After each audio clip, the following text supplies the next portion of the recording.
Планируется ли вступление Республики Коми в программу субсидирования приобретения газобаллонного оборудования? И есть ли планы по увеличению количества газовых автозаправок в республике? Интересуется в соцсетях Илья Чупров. Ну, мы планируем, что у нас будет еще одна ГНКС на территории города Сыктывкара. Тут достаточно динамично развивается количество транспортных средств, которые оборудованы. И, скажем так, предприниматель, который планирует построить эту ГНКС, сейчас уже проведен конкурс по земельному участку, и, соответственно, он планирует в конце этого или в начале следующего года построить ГНКС. В том числе он просчитывает варианты с установкой газобаллонного оборудования.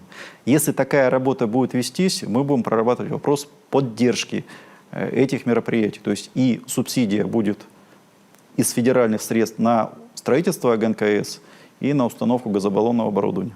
А сейчас у нас сколько автозаправок таких? Ну, по Сыктывкару их у нас 2.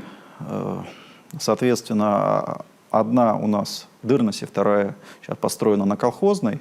Ну, третья будет в Эжинском районе. Там также прорабатывается вопрос по поводу возможности использования лесовозов на газомоторном топливе. Ну, там есть свои подводные камни.